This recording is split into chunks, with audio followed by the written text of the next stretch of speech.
One phase. Speech off. Hi guys, welcome back to my channel. So I'm here to do an update on what I added to Goodreads this week. I am very glad that I started doing these weekly instead of monthly because this week I added 12 books to my Goodreads want to read list. So let's get started.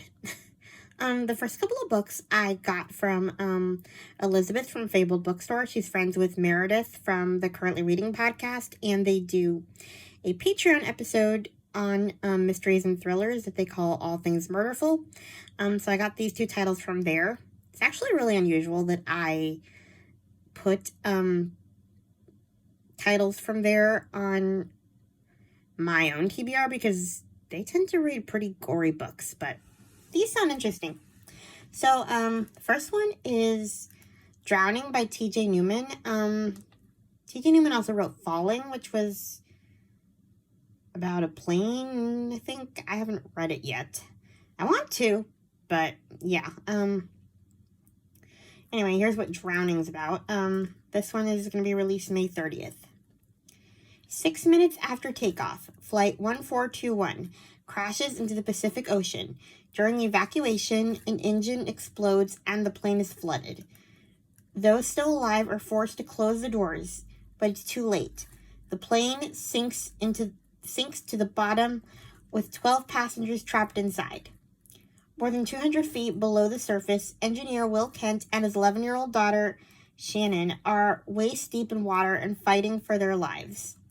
Their only chance of survival is an elite rescue team on the surface led by professional diver Chris Kent, Shannon's mother and Will's soon-to-be ex-wife, who must work together with Will to find a way to save their daughter and rescue the passengers from the sealed airplane, which is now teetering on the edge of an undersea cliff.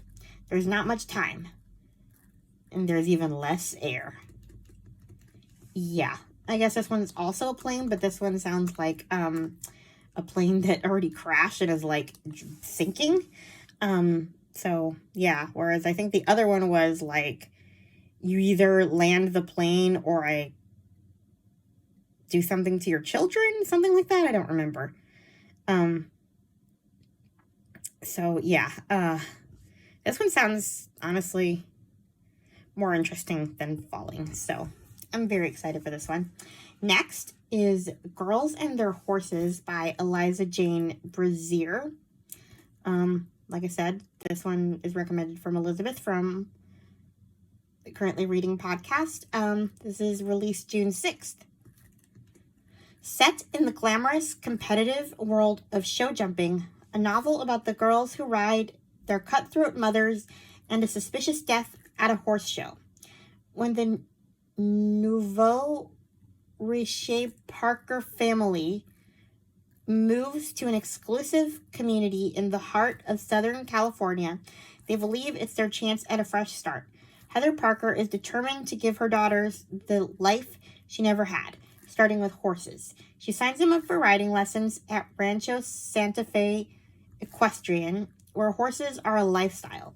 Heather becomes a barn mom, part of a group of wealthy women who hang at the stables, drink wine, and prepare their daughters for competition.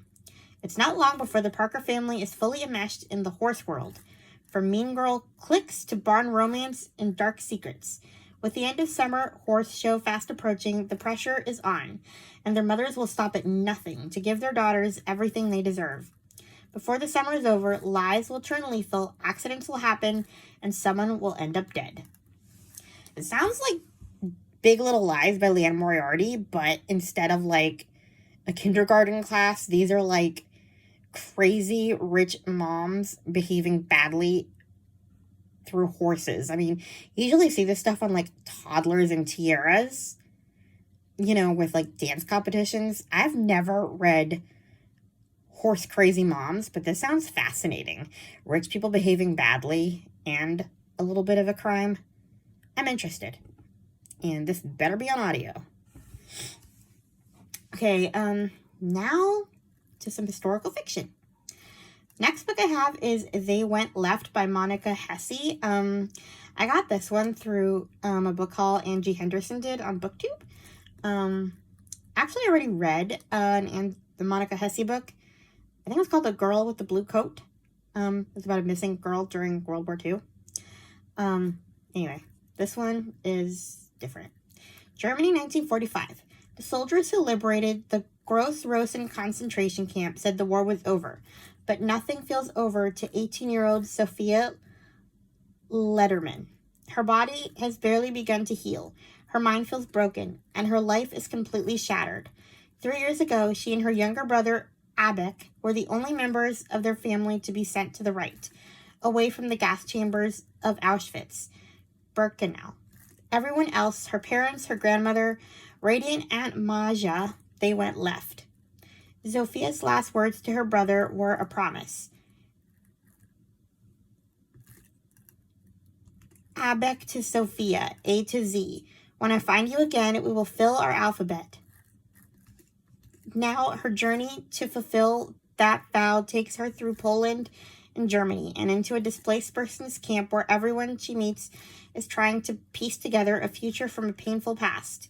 Miriam desperately searching for the twin she was separated from after they survived medical experimentation.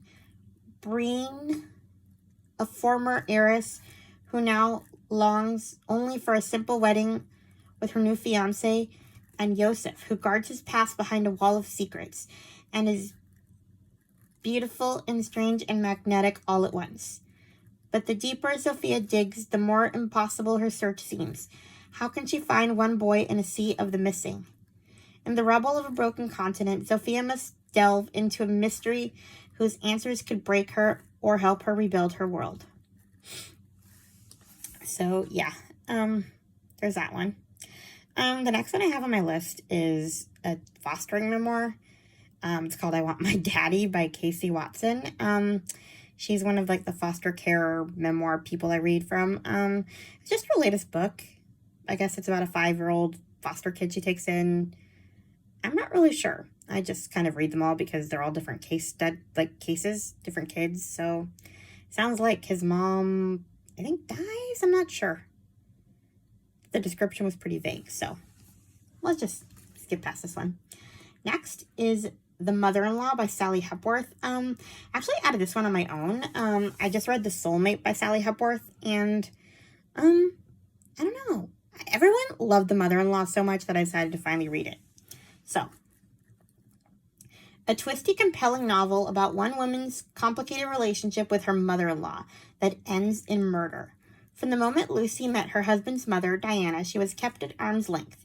Diana was exquisitely polite and proper, friendly, but Lucy knew that she was not what Diana envisioned. But who could fault Diana? She was a pillar of the community, an advocate for social justice who helped female refugees assimilate to their new country. Diana was happily married to Tom and lived in wedded bliss for decades. Lucy wants so much to please her new mother-in-law. That was 5 years ago. Now Diana has been found dead, a suicide note near her body. Diana claims that she no longer wants to live because of a battle with cancer, but the autopsy finds no cancer. The autopsy does find traces of poison and suffocation. Who could possibly want Diana dead? Why was her will changed at the 11th hour to disinherit both of her adult children and their spouses?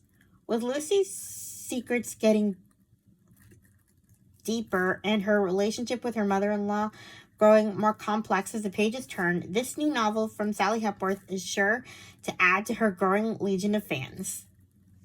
So, yeah. There's that one. I'm kind of on a Sally Hepworth kick right now. The next one, honestly, I'm not even going to talk too much about this one, or really at all, because I just found out I can't find it in Braille or in audio, so I guess I'm not reading that. It's The Amish Widow's Secret by Cheryl Williford. I recently found this booktuber, Lizzie Faye Loves Books, and she is into Amish fiction like I am. I don't know. I've always liked Amish books. I think the first one I ever read, it was The Redemption of Sarah Kane by Beverly Lewis. And ever since then, I've been, like, really into them. I mean, I guess it's kind of like Christian fiction because it's religious, but it's not even so much, like, it's not the God stuff. It's more, how they live. I don't know, the food, like the way they describe the food. And just, I don't know, the wagons. Or the buggies, I should say. Like all of it. I just love reading it. So, yeah, I can't read this one. But I did find one that I could read. It's called The English Daughter by Cindy Woodsmall. I actually read a whole series by Cindy Woodsmall, the Ada's House series. It's The Hope of Refuge is the first one. But, so yeah, I know Cindy Woodsmall's a great author. So, I cheered up after realizing I could not read this other one. Anyway, I'll read the description for The English Daughter. Old order Amish wife and mother Jemima has put her marriage and family ahead of herself for years. She set herself aside, raising 4 children. She's followed all the rules and has been patient and looking forward to her time to chase a dream of her own. But when she finds out that her life savings for pursuing that dream is gone, and her husband Roy has been hiding a child with another woman, her entire world is shattered. Will she be able to listen to God and love Roy's child? With so much at stake, how can she and Roy fix their relationship before their lives come crashing down? So, I mean, this sounds fascinating. Partly, illegitimate child. That's always an interesting plot, but I mean, can you imagine, like, having, like, an Amish dad and you're, like, American, like, the culture shock? That's not American, like, you're English. That was the wrong word. Can you imagine the culture shock of, like, coming into your father's, like, Amish family? That is what sort of drawn me into this book. Lizzie Faye said that it was kind of predictable, but honestly, I don't care. I am fascinated by this concept. So, I might read this one pretty soon. Anyway, next is a few new releases. The Museum of Ordinary People by Mike Gale. I got this one through Amanda from the Curly Reader. She posted a list of new releases coming out. So this one's coming out on May 30th. Mike Gale also wrote All the Lonely People, which I loved, so I'm looking forward to his next book. Still reeling from the sudden death of her mother, Jess is about to do the hardest thing she's ever done. Empty her childhood home so that it can be sold. As she sorts through a lifetime of memories, everything comes to a halt when she comes across something she just can't part with, an old set of encyclopedias. To the world, the books are outdated and ready to be recycled. To Jess, they represent love and the future that her mother always wanted her to have. In the process of finding the books a new home, Jess discovers an unusual archive of letters, photographs, and curious housed in a warehouse and known as the Museum of Ordinary People. Irresistibly drawn, she becomes the museum's unofficial custodian, along with the warehouse's mysterious owner. As they delve into the history of objects in their care, they not only unravel heart-stirring stories that span generations and continents, but also unearth long-buried secrets that lie closer to home. So, yeah, I am definitely interested. Next is another book that sounds fascinating. It's After Anne, a novel about Lucy Maud Montgomery's life by Logan Steiner. Amanda also brought this to her new releases video. This is also released on May 30th. Basically, it's the fictionalized life of Lucy Maud Montgomery. So I'm not really going to go into that because that would be spoilery, the description. I feel like I already know too much, so we'll skip that. But it looks great. Next is Send For Me by Lauren Fox. I got this one also by, through Angie Henderson. Pretty sure this was a book haul as well. Anyway, Annalise is a dreamer, imagining her future while working at her parents' popular bakery in Feldenheim, Germany, anticipating all the delicious possibilities yet to come. There are rumors that anti-Jewish sentiment is on the rise, but Annalise and her parents can't quite believe that it will affect them. They're hardly religious at all. But as Annalise falls in love, marries, and gives birth to her daughter, the danger grows closer. A brick thrown through her window. a childhood friend who cut ties with her, customers refusing to patronize the bakery. Luckily, Annalise and her husband are given the chance to leave for America, but they must go without her parents, whose future and safety are uncertain. 2 generations later, in a small Midwestern city, Annalise's granddaughter Claire is a young woman newly in love.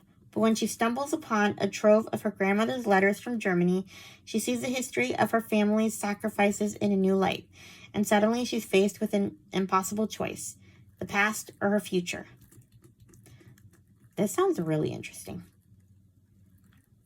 So, yeah, I love a good dual timeline story, especially if it's World War II. Next is a modern, I guess, retelling of Little Women. Not exactly a retelling, it's more just like modern day story based on the Little Women characters. It's called Leave It to the March Sisters by Annie Sereno. I got this one from Krista from Books and Jams. She also did a new release video. This is also released on May 30th. So, when it comes to disastrous relationships, English professor Amy Marsden has pretty much seen everything. From Banana Brad, who had a thing for fruit costumes, to her latest disappointment, Derek, undiscovered artist with a penchant for tighty-whities and their perky pizza delivery driver. It's been an endless adventure of oddballs, jerks, and some terrible lapses in judgment, which is exactly how Amy has ended up living in a house with the guy she's been half in love with since she was a kid. What was I thinking? Theo Sinclair has been her sister Jo's best friend and a commitment phobe for as long as Amy can remember. And aside from one hot and heavy makeout session, she's managed to ignore her feelings for Theo and successfully avoid adding another entry in her "What Was I Thinking" list. Yet now that they're living under the same roof, Amy and Theo are sharing everything from Cheetos and smoothies to their family drama, past trauma, and an attraction that Amy begins to think might not be one-sided. Could Theo really have feelings for her, or is Amy just setting herself up for another disaster? So, yeah, this sounds kind of like a rom-com, and I'm not normally into that, but it's Amy March, or Marsden in this case. This is Little Women related, so I'm going to give it a chance. We'll see. And I think I have one more. The Last Lifeboat by Hazel Gaynor. This one I also got from Krista from Books and Jams. It's going to be released on June 13th. I actually read another book by Hazel Gaynor. I think it was called The Girl Who Came Home. It was about the Titanic. This one's also about a boat, but it's not the Titanic. Anyway, 1940, Kent. Alice King is not brave or daring. She's happiest finding adventure through the safe pages of books. But times of war demand courage, and as the threat of German invasion looms, a plane crashes near her home, awakens a strength in Alice she'd long forgotten. Determined to do her part, she finds a role perfectly suited to her experience as a school teacher to help evacuate Britain's children overseas. 1940, London. Lily Nichols once dreamed of using her mathematical talents for more than tabulating the cost of groceries, but life and love charted her a different course. With 2 lively children and a loving husband, Lily's humble home is her world until war tears everything asunder. With her husband gone and bombs raining down, Lily is faced with an impossible choice: keep her son and daughter close, knowing she may not be able to protect them, or enroll them in a risky evacuation scheme where safety awaits so very far away. When a Nazi U-boat torpedoes the SS Carlisle carrying a ship of children to Canada, a single lifeboat is left adrift in the storm-tossed Atlantic. Alice and Lily, strangers to each other, one on land, the other at sea, will quickly become one another's very best hope as their lives are fatefully intertwined. So, yeah, I'm very interested in this one. I loved the other Hazel Gaynor book I read. Actually, I think I also read another one that I didn't like as much. I think it was called The Lighthouse Keeper's Daughter. If you read that, just prepare for everyone to die. Well, not everyone, but like there's so much death in that book. It's depressing. Anyway, those are the books that I have for this week. I think I'm particularly excited for the Hazel Gaynor one and the English Girl, but thankfully the English Girl is already out, so I can read that. Anyway, that's all I got for now. Please like, comment, and subscribe, and I'll talk to you guys in my next video. Bye! Speech on. Stop recording video.